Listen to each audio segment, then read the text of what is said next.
Jalpaiguri express নিবেদন করছেন স্বর্ণশিল্পী শিল্পী দত্ত জুয়েলার্স, বিশ্বসিংহ রোড, কোচবিহার।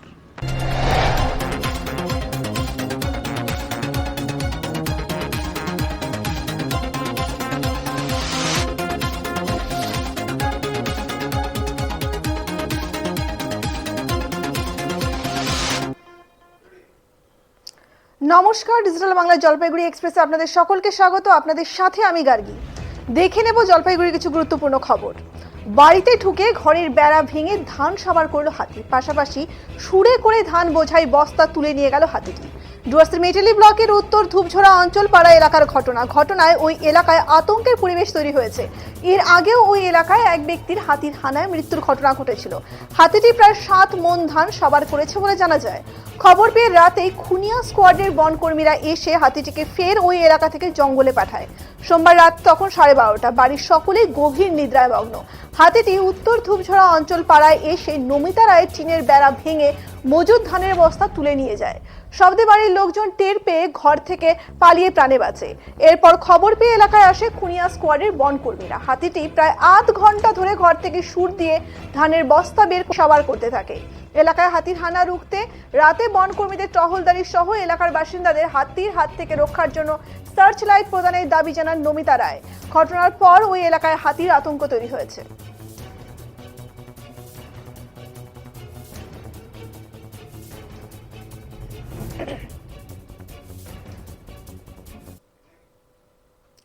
ছত্রিশতম জলপাইগুড়ি জেলা বইমেলার দ্বিতীয় দিনে দুপুর থেকে ভিড় লক্ষ্য করা গেল ময়নাগুড়িতে। সোমবার বইমেলার উদ্বোধন হয়, সেদিন তেমনভাবে বিক্রি না হলেও মঙ্গলবার দুপুর থেকেই বইপ্রেমী ক্রেতাদের ভিড় দেখা যায়। বিভিন্ন স্কুলের ছাত্রছাত্রী সহ শিক্ষক শিক্ষিকা এবং বিভিন্ন লাইব্রেরি থেকে কর্মকর্তারা আসছে বই কিনতে। মঙ্গলবার দুপুর থেকেই টুকিটাকি বিক্রি হচ্ছে বইয়ের বলেই জানিয়েছেন ব্যবসায়ীরা। পাশাপাশি 36তম জলপাইগুড়ি জেলা বইমেলা কমিটির পক্ষ থেকেও বই বিক্রি ভালো হবে বলেই আশা রাখছেন তারা। জানা গিয়েছে, সোমবার থেকে উদ্বোধন হওয়া এই বইমেলা চলবে আগামী 22শে ডিসেম্বর পর্যন্ত। উদ্বোধনের দিন তেমন বিক্রি না হলেও দ্বিতীয় দিন অর্থাৎ মঙ্গলবার দুপুর থেকে ভিড় দেখা যায়। এ বিষয়ে জলপাইগুড়ি থেকে আসা এক লাইব্রেরি কর্মকর্তা বলেন, আমরা লাইব্রেরির জন্য বই কিনতে এসেছি। আমাদের মনে হয় মোবাইল ফোনের জন্য বইয়ের প্রতি মানুষের অনীহা, বই পড়ার মানুষ দিন দিন কমতে শুরু করেছে। কলকাতা থেকে আসা এক বই বিক্রেতা জয়ন্ত নস্কর বলেন, উদ্বোধনের দিন সেভাবে বিক্রি হয়নি, আমাদের বই সাজাতেই সময় চলে গিয়েছিল। আজকে দুপুর থেকে টুকটাক বই বিক্রি হচ্ছে। আমরা আশাবাদী এবছর বই ভালো বিক্রি হবে।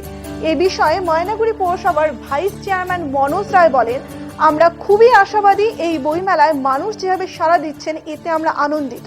আমরা আশা করছি এবছর বই বিক্রি অনেকটা বৃদ্ধি পাবে।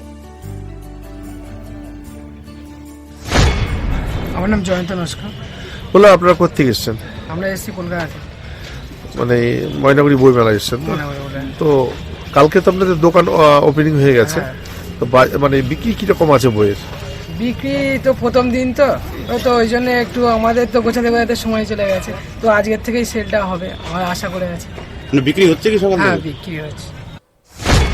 আমরা লাইব্রেরি থেকে আসছি তো, আচ্ছা, মেটলি পাবলিক লাইব্রেরি থেকে আসছি। আমরা সবেমাত্র এখন আমাদের কটা হয়েছে, 6টা স্টল আমরা সবেমাত্র খুললাম। মানে কি ধরনের বই দিচ্ছেন লাইব্রেরিতে? আমরা উপন্যাস, তারপরে ছোটদের যে সমস্ত গল্পের বই আছে, তার সাথে ম্যাপ, তার সাথে হচ্ছে আপনার প্রবন্ধ দিয়েছে। যদি সরকারি নিয়মে আমাদের কিনতে হবে 20,000 টাকা আমাদের টাউন লাইব্রেরিতে দিয়েছে, আমাদের 25টা স্টল কভার করতে হবে। কাজে এটা তো নিয়মের মধ্যে দিয়ে আমাদের কিনতেই হবে আমাদের লাইব্রেরি। তো বর্তমান যুগে বা বর্তমান যে সময়ে কি অবস্থা বইয়ের অবস্থা বলতে যে বই পড়ার লোক খুবই কম। আমি এটাই বলবো যে বই না পড়লে তো আমাদের কোনো জ্ঞানের প্রসার হবেই না। বই পড়লে আমাদের অভিজ্ঞতা বাড়বে, আমাদের জ্ঞানের প্রসার হবে। আর বই যত আমরা পড়বো তত মানুষের সব দিক থেকে অনেক কিছু উপকার হবে, নিয়ে যাচ্ছে।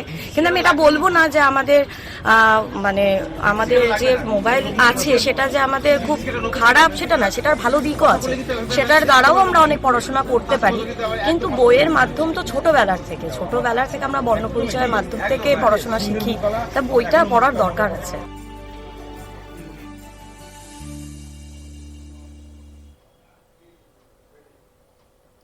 বালি বোঝাই ডাম্পার সহ একজনকে গ্রেপ্তার করলো ময়নাগুড়ি থানার পুলিশ। একটি বালি বোঝাই ডাম্পার গাড়ি সহ গাড়ির চালককে গ্রেপ্তার করলো ময়নাগুড়ি থানার পুলিশ। সোমবার গভীর রাতে গাড়িটিকে ধাওয়া করে পাকড়াও করে পুলিশ। ঘটনায় গাড়ির চালককে গ্রেপ্তার করে পুলিশ। পুলিশ সূত্রে জানা গিয়েছে, সোমবার গভীর রাতে গোপন সূত্রে খবর পায় জলঢাকা নদী থেকে বালি বোঝাই করে একটি ডাম্পার গাড়ি যাচ্ছিল। সেই সময় ময়নাগুড়ি থানার পুলিশ গাড়িটিকে আটক করার চেষ্টা করলে গাড়িটি পালিয়ে যায়। এরপর পুলিশ গাড়িটিকে ধাওয়া করে প্রায় 9 কিলোমিটার দূরে ময়নাগুড়ি বিডিও অফিস মোড় এলাকায় পাকড়াও করে। পুলিশ গাড়িটিকে আটক করে বালি উত্তোলনের বৈধ কাগজ দেখতে চাইলে কোনো কাগজ দেখাতে পারেনি, ফলে গ্রেপ্তার করা হয় গাড়ির চালককে। জানা গিয়েছে, ধৃত ব্যক্তির নাম মোহাম্মদ আবেদ আলী, তার বাড়ি ধূপগুড়ি এলাকায়। মঙ্গলবার ধৃতকে জলপাইগুড়ি আদালতে পাঠায় পুলিশ।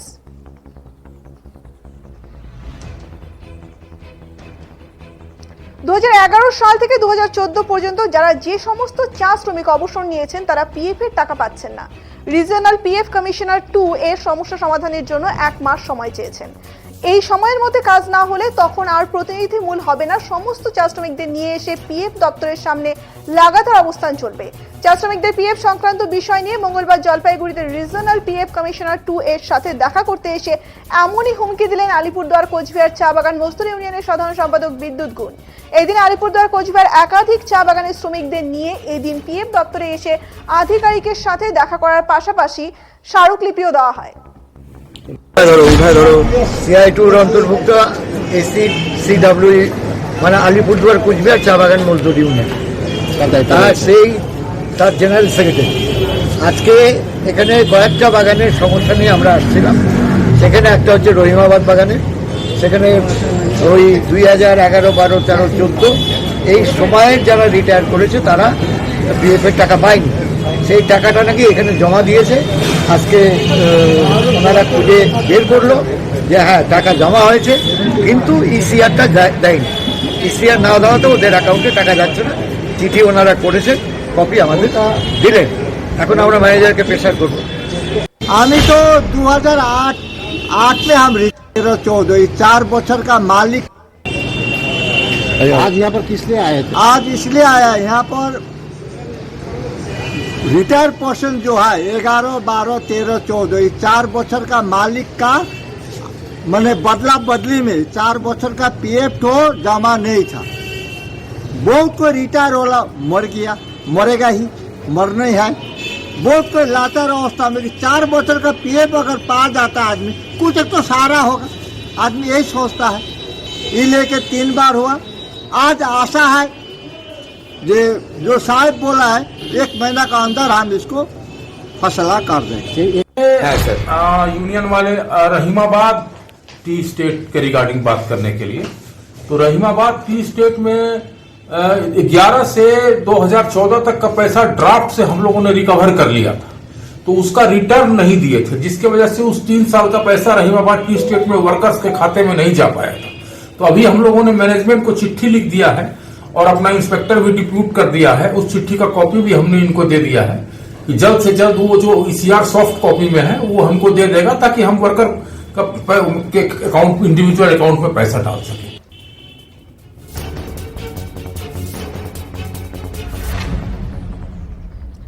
জলপাইগুড়ি জেলার ক্ষুদ্র চা চাষীদের নিয়ে একটি কর্মশালা অনুষ্ঠিত হলো মঙ্গলবার। এদিন রাজগঞ্জ ব্লকের চাউলহাটি মাইনরিটি কমিউনিটি হলে 1 দিবসীয় এই কর্মশালা ও সচেতনতা শিবিরের আয়োজন করা হয়। জলপাইগুড়ি জেলা ক্ষুদ্র চা চাষী সমিতি ও একটি সংস্থার তরফে এদিন এই কর্মশালার আয়োজন করা হয়েছিল। চা বাগানগুলিতে দায়িত্ব সহকারে কীটনাশকের ব্যবহার, নিরাপদ চা চাষ করতে সর্বাধিক ও অবশিষ্ট অংশের সীমার ভূমিকা, নিরাপদ চায়ের চাষ করতে ফসল কাটার আগের ব্যবধানের ভূমিকা সম্বন্ধে বিশদ আলোচনা করেন নাগরাকাটা চা গবেষণা কেন্দ্রের চা বিশেষজ্ঞ ডক্টর আজিজুর রহমান। এছাড়াও ডক্টর সুরিন্দর কুমার, সমিতির সম্পাদক বিজয় কোভাল চক্রবর্তী, সহসভাপতি তারক বোস, গোসাই বণিক প্রমুখ বক্তব্য রাখেন। এদিনের কর্মশালাতে 278 জন ক্ষুদ্র চা চাষী উপস্থিত ছিলেন। রাজগঞ্জ ব্লকের চাউলহাটিতে মাইনরিটি কমিউনিটি হলে আমরা Jalpaiguri district small tea grower association আর ক্রপ লাইফ ইন্ডিয়া, যেটা পেস্টিসাইড কোম্পানিদের অ্যাসোসিয়েশন, যৌথভাবে আমরা ক্ষুদ্র চা চাষীদের নিরাপদ চা উৎপাদনে উৎসাহিত করার জন্য আজকে একটা কর্মশালা করেছি।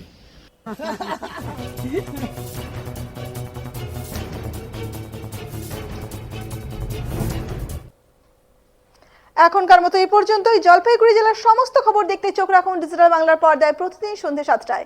ডিজিটাল বাংলা, আগে ভাগে সবার আগে। প্রতিদিন বদলায় পৃথিবী, গ্রাম হোক বা শহর, জল হোক বা পাহাড়। আপনার বিশ্বস্তের উৎস সহ বিশ্বজুড়ে ঘটে যাওয়া প্রতিটি ঘটনার জন্য আমাদের শহর জলপাইগুড়ির কেন্দ্র থেকে শুরু করে জেলার দূরতম প্রান্ত, আমরা নিয়ে আসি আপনার কাছে গুরুত্বপূর্ণ সব খবর।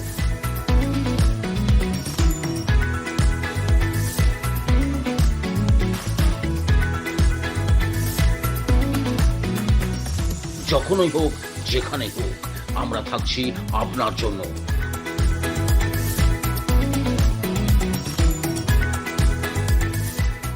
প্রতিদিন সন্ধ্যে 7টায় আমাদের সঙ্গে থাকুন সর্বপ্রথম খবরে, গভীর বিশ্লেষণ এবং শিরোনামের পেছনের গল্পগুলো জানতে।